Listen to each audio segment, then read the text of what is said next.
मी विशाल परदेशी. आपण पाहताय फटाफट 50. जाणून घेणार आहोत दिवसभरातल्या घडामोडी फटाफट. सुरुवात करूया. महाराष्ट्रात एकही कोरोनाचा रुग्ण नाही असं आरोग्यमंत्री राजेश टोपेंनी स्पष्ट केलंय. केंद्रीय आरोग्य मंत्र्यांसोबत संपर्कात असून नागरिकांनी घाबरून जाऊ नये असं आवाहन त्यांनी केलंय. तसंच नागरिकांनी मास्क वापरण्याची गरज नाही. फक्त परदेशातून आलेल्या आणि उपचार करणाऱ्या डॉक्टरांना त्या मास्कची गरज असल्याचं त्यांनी सांगितलंय. तसंच स्वच्छता आणि हात स्वच्छ ठेवणं अशी काळजी घेतल्यास कोरोनाचा धोका टळू शकेल असंही त्यांनी सांगितलंय. कोरोना व्हायरस विरोधात खास N95 मास्कचा वापर केला जातो, पण या मास्कची विक्री प्रिस्क्रिप्शन शिवाय करू नये अशी सक्त ताकीद FDAनं दिली आहे. मास्कचा काळाबाजार रोखण्यासाठी हे पाऊल FDAनं उचललंय. बिना प्रिस्क्रिप्शन शिवाय मास्क विकणाऱ्या मेडिकल दुकानांचं लायसन्स रद्द करण्यात येणार आहे. मास्क चढ्या दरानं विकले जात असल्याचा आरोप केला जात होता आणि त्यानंतर हे पाऊल उचलण्यात आलंय. मुख्यमंत्री उद्धव ठाकरे उद्या अयोध्येच्या दौऱ्यावरती जाणार आहेत. हा उद्धव ठाकरेंचा तिसरा दौरा आहे. मुख्यमंत्री झाल्यानंतर ते पहिल्यांदाच अयोध्येत येत आहेत आणि या पार्श्वभूमीवर शिवसैनिकही मोठ्या संख्येनं अयोध्येत दाखल झाले. येस बँकेवर प्रतिबंध लावल्यानंतर आणि पैसे काढण्याची मर्यादा निश्चित केल्यानंतर अर्थमंत्री निर्मला सीतारामन यांनी पत्रकार परिषद घेतली. आता या बँकेला पुन्हा उभारी देण्यासाठी केंद्र सरकारनं महत्त्वाची पावलं उचलली. सर्व खातेदारांचे पैसे सुरक्षित असल्याची ग्वाही सीतारामन यांनी दिली. अर्थातच अशातच रिझर्व्ह बँकेनेही येस बँकेच्या फेररचनेची घोषणा केली आहे. नवी योजना येस बँक आणि SBIला पाठवण्यात आली आहे. आंतरराष्ट्रीय बाजारातल्या उलाढालींनी सोन्याच्या दरातही मोठी वाढ झाली आहे. सोन्याचा दर प्रतितोळा 44,744 इतका झालाय. गेल्या काही दिवसांपासून सोन्याच्या दरात सतत वाढ होते. अर्थमंत्री अजित पवारांनी आज अर्थसंकल्पात अनेक महत्त्वाच्या घोषणा केल्यात. यामध्ये शेतकऱ्यांसाठीही अनेक घोषणा करण्यात आल्यात. 2 लाख रुपयांपेक्षा जास्त कर्ज असलेल्या आणि नियमित कर्ज फेडणाऱ्या शेतकऱ्यांना 50,000 रुपये प्रोत्साहनपर भत्ता देण्यात येणार आहे. आरोग्य विभागासाठी 5,000 कोटींची तरतूद करण्यात आली आहे. राज्यात नवी वैद्यकीय महाविद्यालय उभारणार, तसंच डॉक्टरांची संख्या देखील वाढवण्यात येणार असल्याची माहिती अजित पवार यांनी दिली आहे.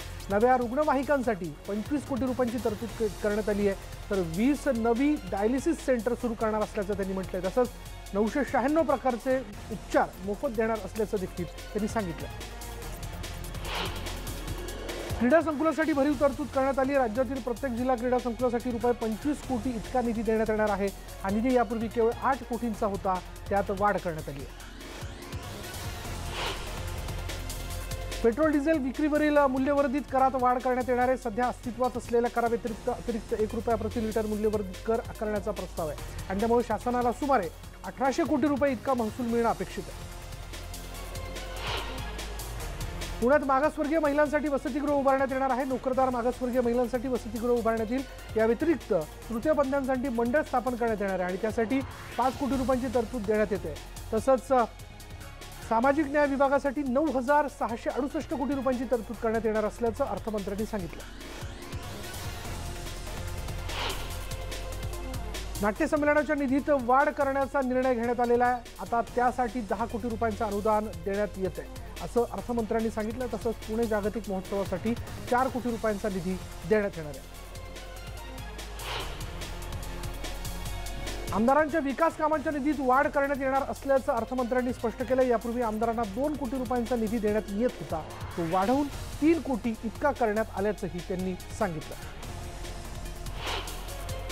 वरळीत पर्यटन संकुल उभारण्यात येणार आहे. तसंच वन विभागासाठी 1,630 कोटी रुपयांचा निधी देण्यात येणार आहे. या व्यतिरिक्त पर्यावरण विभागासाठी 230 कोटी रुपयांचा निधी उपलब्ध करून देण्यात येणार आहे. पर्यटनस्थळी पर्यटकांच्या सुरक्षेसाठी उपाययोजना करण्यात येणार असल्याची माहिती अजित पवार यांनी दिली.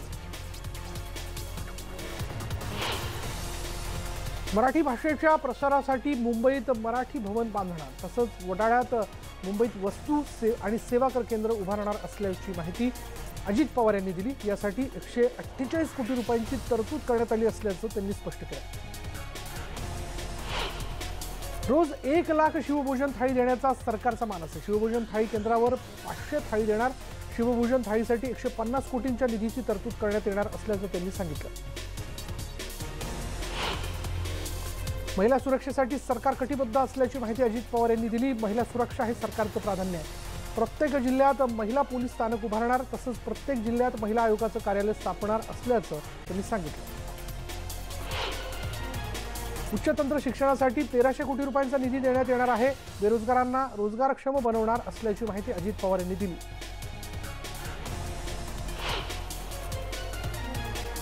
राज्याचे अर्थमंत्री अजित पवार यांनी सादर केलेल्या अर्थसंकल्पावर विरोधी पक्षनेते देवेंद्र फडणवीस यांनी सडकून टीका केली। अर्थसंकल्पाच्या नावाखाली अजित पवार यांनी जाहीर सभेतील भाषण केलं। अर्थसंकल्पीय भाषणामध्ये कुठलीही आकडेवारी नव्हती, केवळ भाषण होतं, आर्थिक स्थितीचं विश्लेषण नव्हतं, असं देवेंद्र फडणवीस म्हणाले। शेतकऱ्यांच्या तोंडालाही पानं पुसण्यात आल्याची टीका त्यांनी यावेळी केली। कर्जमाफी जाहीर केली असली तरी मुदत कर्जासंबंधी कुठलीही नवीन घोषणा केलेली नसल्याचं ते म्हणाले। शेती, शेतकरी आणि ग्रामीण महाराष्ट्राला डोळ्यासमोर ठेवून अजितदादांनी मांडलेल्या अर्थसंकल्पाचं स्वागत स्वाभिमानी शेतकरी संघटनेचे अध्यक्ष राजू शेट्टींनी केले आहे। नियमित कर्ज भरणाऱ्यांना 75,000 रुपये आणि थकीत वीज बिलासाठी कृषी संजीवनी योजना आणली असती तर अधिक आनंद झाला असता, असंही राजू शेट्टी म्हणाले। फौजिया खान यांनी राष्ट्रवादीकडून राज्यसभेसाठी अर्ज घेतलाय। त्या 11 तारखेला अर्ज दाखल करणार असल्याची माहिती आहे।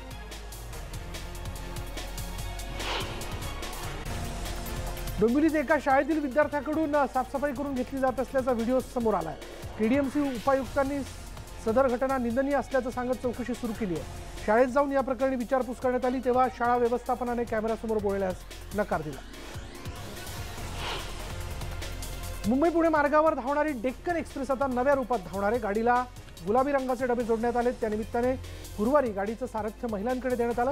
चालक, गार्ड, तिकीट तपासणी आणि सुरक्षा व्यवस्थाही महिलांकडे असणारी ही गाडी दुपारी मुंबईकडे उत्साही वातावरणात रवाना करण्यात आली। बाहेरून लाल तर आतून आकाशी निळ्या रंगाची बैठक व्यवस्था करण्यात आली आणि त्यामुळे डेक्कन एक्सप्रेसच्या प्रवाशांना आता नवा सुखद अनुभव घेता येणार आहे।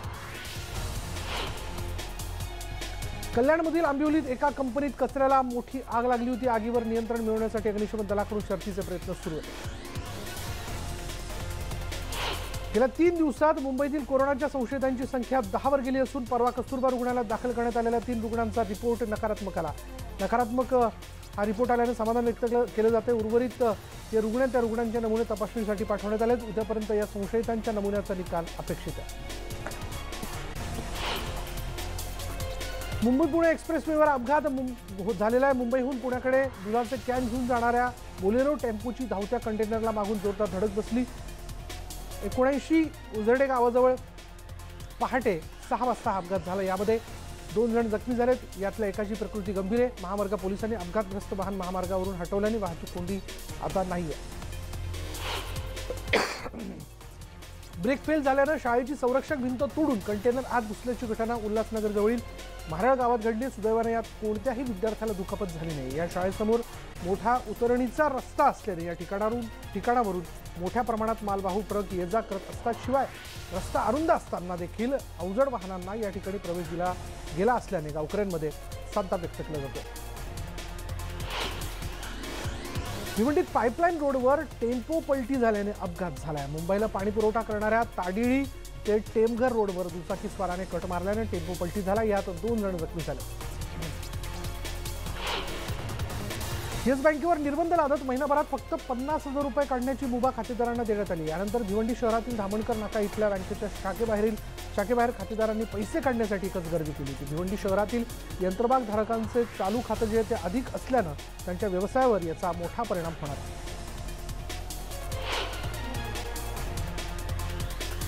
नवी मुंबईतला शिवसेनेचा स्वीकृत नगरसेवक भाजपच्या गळाला लागला। स्वीकृत नगरसेवक राजेश शिंदेनं पालिका आयुक्त अण्णासाहेब मिसाळांकडे राजीनामा दिला। राजीनाम्यानंतर ते भाजपमध्ये प्रवेश करणार आहेत। डोंबिवली पूर्वेतील मिलाप नगर परिसरातील ममता हॉस्पिटलमध्ये रात्री तोडफोड केल्याची घटना समोर आली आहे। तोडफोड कोणी केली, का केली आहे याचं कारण स्पष्ट झालेलं नाही। याबाबत संपूर्ण प्रकरणावर हॉस्पिटल मधील स्टाफ जो आहे तो काही बोलण्यास तयार नाही। त्याबाबत पोलिसांनी NCR आणि 427 प्रमाणे गुन्हा दाखल केला। मात्र याबाबत बोलण्यास नकार दिलाय। त्यामुळे तोडफोड झाली कशामुळे, कोणी केली आणि कारण काय हे प्रश्न उपस्थित केले जातात। सिंधुदुर्गात रेडी ते शिरोडा दरम्यान समुद्रात चालणारे पॅरासेलिंग व्यवसाय तातडीनं बंद करा, नाहीतर आम्हाला कायदा हातात घ्यावा लागेल असा इशारा शिरोडा, वेळागर, आरोंदा, आरवली गावातील मच्छीमारांनी दिलाय। हजारो मच्छीमारांनी मोर्चा काढत बंदर अधिकाऱ्यांना घेराव घातला। पॅरासेलिंग बोटींच्या आवाजाने मासे पकडणं कठीण झाल्याचं मच्छीमारांचं म्हणणं आहे। अमरावती जिल्ह्यातील दत्तापूर पोलीस ठाण्याचे निलंबित ठाणेदार रवींद्र सोनवणे याला पोलीस सेवेतून बडतर्फ करण्यात आले। धामणगाव इथल्या अल्पवयीन मुलीशी जवळीक केल्याचा त्याच्यावर आरोप आहे। सोनवणेंची सध्या पोक्सो गुन्ह्यात तुरुंगात रवानगी करण्यात आली आहे। नाशिकमध्ये येस बँक अडचणीत सापडल्यानं नाशिक महानगरपालिकेला फटका बसलाय। 60 ते 70 कोटी रुपये मनपाचे बँकेत असल्याची मनपा आयुक्तांनी माहिती दिली। जवळपास वेगवेगळ्या 22 सुविधांचे पैसे इथे जमा होतात। नाशिक मनपाने येस बँकेशी असलेला सर्व व्यवहार आता थांबवलाय। 3 महिन्यांपूर्वी केंद्र सरकारने सीए एनआरसीची घोषणा केल्यापासून नागरिकांनी धसका घेतल्याचं चित्र जळगावात पाहायला मिळत आहे। नागरिकत्वाच्या पुराव्याच्या दृष्टीने महत्त्वपूर्ण असलेल्या जन्ममृत्यू दाखल्यासाठी नागरिकांची गर्दी वाढली आहे। दाखल्यांच्या मागणीत 5 पटीने वाढ झाली आहे। बीड शहरातील मुख्य रस्ता असलेल्या बार्शी रोडवर एका मनोरुग्णानं मोठा गोंधळ घातला। चक्क हातात मोठमोठे दगड घेऊन चारी दिशांना तो भिरकावत होता आणि त्यामुळे रस्त्याने ये जा करणाऱ्या महिला, मुली आणि इतर नागरिकांना दगड लागण्याची शक्यता निर्माण झाली होती। या सर्व प्रकारामुळे महिला आणि मुलींमध्ये भीतीचं वातावरण निर्माण झालं होतं। अमरावती इथे डॉक्टरांना निष्काळजीपणा भोवलाय। काही दिवसांआधी एका युवकाने विष प्राशन केल्यानं त्याला गंभीर परिस्थितीत रुग्णालयात दाखल करण्यात आलं होतं। त्याची प्रकृती चिंताजनक असताना त्या रुग्णाला आयसीयूमध्ये न ठेवता जनरल वॉर्डमध्ये ठेवण्यात आलं। त्याचा मृत्यू झाला। जिल्हा शल्य चिकित्सकांनी त्या डॉक्टरांना सक्तीच्या रजेवर जाण्याचे आदेश दिले। नाशिक महानगरपालिकेच्या स्थायी समिती सभापती पदाच्या निवडणुकीचा निकाल आता उच्च न्यायालयात जाहीर होण्याची शक्यता आहे। मनपा स्थायी समिती सभापती पदासाठी भाजपच्या गणेश गीते यांचा एकमेव अर्ज दाखल करण्यात आला होता, तर विरोधी पक्ष शिवसेनेने या निवडणुकीवर बहिष्कार टाकत उमेदवारी अर्ज भरला नव्हता। यानंतर वेळ झाली का ब्रेक घेऊयात। पहा फक्त न्यूज 18। ब्रेकनंतर जाणून घेऊयात इतरही घडामोडी। भंडारा तालुक्यातील पवनी तालुक्यात सुरू असलेल्या अवैध वाळू तस्करीवर जिल्हा पोलीस अधीक्षकांनी कारवाई केली। या कारवाईमध्ये जेसीबी आणि वाळूने भरलेले ट्रक जप्त करण्यात आले। विशेष म्हणजे भंडारा जिल्ह्यातील इतिहासात ही वाळू तस्करांविरोधातली सगळ्यात मोठी कारवाई। या कारवाईमुळे वाळू माफियांचं धाबं चांगलंच दणाणलं। यवतमाळ जिल्ह्यातील कापूस संकलन केंद्राची साठवणूक क्षमता पूर्ण झाल्यामुळे सीसीआयने कापूस खरेदीला ब्रेक लावला आणि त्यामुळे जिल्ह्यातील कापूस उत्पादक शेतकऱ्यांची खासगी व्यापाऱ्यांकडून मोठी लूट होत आहे। शेतकऱ्यांनी बाजारात आणलेला कापूस खासगी व्यापारी 4000 ते 4500 रुपये दराने विकत घेतोय आणि त्यामुळे शेतकऱ्याला प्रति क्विंटल 700 ते 800 रुपये नुकसान सहन करावं लागतं। सांगलीतील वाळवा तालुक्यातील बोरगावमध्ये शेतकरी उमेश पाटील यांनी भोपळ्याला दर नसल्याने आपल्या पिकात रोटर फिरून आपला संताप व्यक्त केला आहे। काबाड कष्ट करून पिकवलेल्या भोपळा पिकाला जमीनदोस्त त्यांनी केलेले अपेक्षित दर मिळत नाही। 1 एकर ऊसाच्या खोडव्यात हे पीक घेतलं होतं। शासनाच्या आधारभूत किंमत योजनेअंतर्गत नाफेडमार्फत अकोला जिल्ह्यासह राज्यातील इतर जिल्ह्यांमध्ये हमी दराने तूर खरेदी सुरू करण्यात आली। नाफेड सुरू करण्यात आलेल्या खरेदी केंद्रावर प्रति क्विंटल 4828 रुपये हमी दराने तूर खरेदी करण्यात येते। मात्र तूर विकलेल्या शेतकऱ्यांना नाफेडमार्फत तुरीचे चुकारे अद्याप देण्यात आलेले नाहीयेत। अशीच परिस्थिती राज्यातील इतर जिल्ह्यांमध्ये। शिराळा तालुक्यातील चांदोली परिसरात मणदूर, उखळू भागांमध्ये रानटी डुकरांच्या कळपाने धुमाकूळ घातला। त्यामुळे हातातोंडाशी आलेल्या मका पिकाचं मोठ्या प्रमाणात नुकसान झालंय। वन्यजीव विभागाने नुकसान झालेल्या शेतीचे पंचनामे करून नुकसान भरपाई देण्यात यावी अशी मागणी इथल्या शेतकरी वर्गातून केली जाते। करमाळा जिल्ह्यातल्या सोलापूर जिल्ह्यातल्या करमाळा तालुक्यातील मलवडी इथं अचानक आलेल्या वादळी वाऱ्यानं रेवणनाथ कोंडलकर या शेतकऱ्याची द्राक्षाची बाग भुईसपाट झाली आणि यात शेतकऱ्याचं सुमारे 8 लाख रुपयांचं नुकसान झालंय। शासनाने लवकरात लवकर याची नुकसान भरपाई द्यावी अशी मागणी रेवणनाथ कोंडलकर यांनी केली आहे। हिंगोली जिल्ह्यातील रेणकापूर गावात शेततलावाच्या माध्यमातून एका शेतकऱ्याने चांगलं उत्पादन घेतलंय। या शेतकऱ्याला शेततळ्यासाठी 3,39,000 अनुदान मिळालं होतं। शेततळ्याच्या पाण्याचा उपयोग करून शेतकऱ्यांनी टरबूज, हळदी, भाजीपाला अशी पिकं घेण्यास सुरुवात केली आणि त्यामुळे शेतकऱ्यांना मोठ्या प्रमाणात फायदा झाला। शिवाय परिसरातील दुष्काळी भाग म्हणून ही जी ओळख आहे ती पुसण्यात आली। कर्नाटकमधील तुमकुरू जिल्ह्यातील पुणगिल टेक इथे अपघात झालाय। 2 कार एकमेकांना धडकल्याने झालेल्या अपघातात 13 जण जागीच ठार झाले, तर 4 प्रकृती गंभीर आहे। साताऱ्यात खंबाटकी बोगद्याजवळ स्लॅब स्पॉट एस कॉर्नरला ट्रक कठड्याला धडकून तो उलटलेला आहे। ट्रक अंगावर पडल्यानं 3 जण जागीच ठार झाले, तर 10 जण जखमी झाले। खंडाळा पोलिसांनी क्रेनच्या साहाय्यानं ट्रक बाजूला घेऊन मृत आणि जखमींना बाहेर काढले। यानंतर वेळ झाली का ब्रेक घेऊयात। पहा फक्त न्यूज 18 लोकमत। नंतर इतरही बातम्या। मॅजिक ऑटो पलटी झाल्यानं 8 प्रवासी जखमी झाल्याची घटना नांदेड भोकर रस्त्यावर घडलेली आहे। भोकर फाट्याजवळ ही घटना घडली। प्रवासी घेऊन जाणाऱ्या ऑटोचे अचानक ब्रेक फेल झाले आणि अपघातातील जखमींवर नांदेडच्या खासगी रुग्णालयात आता उपचार सुरू आहेत। यातील 8 जखमींपैकी तिघांची प्रकृती चिंताजनक आहे। अहमदनगरच्या कोल्हार गावाजवळच्या पेट्रोल पंपावर एका ट्रकने अचानक पेट घेतला। साखर घेऊन चाललेल्या या ट्रकला अचानक आग लागली। सुदैवाने ही आग वेळीच आटोक्यात आणल्यानं मोठी दुर्घटना टळली। भंडाऱ्यात दुचाकी वाहनाची चावी दिली नाही म्हणून 21 वर्षीय लोकेश किचुकुले याने जन्मदात्या बापाची डोक्यावर काठीने वार करून निर्गुण हत्या केली। लाखनी तालुक्याच्या केशलवाडा वाघ गावात ही घटना घडली। आरोपी मुलाला लाखनी पोलिसांनी अटक केली। 12 ज्योतिर्लिंगांपैकी एक असलेल्या परळी वैद्यनाथ मंदिरात कोरोना व्हायरसच्या पार्श्वभूमीवर विशेष खबरदारी घेण्यात आली आहे। वैद्यनाथ मंदिरात दररोज परराज्यातून हजारो भाविक दर्शनासाठी येत असतात। त्यामुळेच या भाविकांनी मंदिरात प्रवेश करताना तोंडाला मास्क किंवा स्कार्फ बांधून गाभाऱ्यात प्रवेश करावा असं आवाहन मंदिर ट्रस्ट करून करण्यात आले। जगभरात सध्या कोरोना व्हायरसने थैमान घातला असून कोरोनाग्रस्त देशातून येणाऱ्या सर्वच नागरिकांची या ठिकाणी वैद्यकीय तपासणी सुरू आहे। डहाणू इथल्या अदानी थर्मल पॉवरसाठी मोठ्या प्रमाणावर लागणारा कोळसा परदेशातून आयात होतो। त्यामुळे 7 मार्च रोजी डहाणूतील या थर्मल पॉवरच्या समुद्रकिनारी येणाऱ्या 20 कर्मचाऱ्यांची वैद्यकीय अधिकाऱ्यांकडून तपासणी केली जाणार असल्याची माहिती पालघरचे जिल्हाधिकारी कैलास शिंदे यांनी दिली आहे। यानंतर फटाफट 50 मध्ये इथे थांबणार आहोत। पहा फक्त न्यूज 18 लोकमत।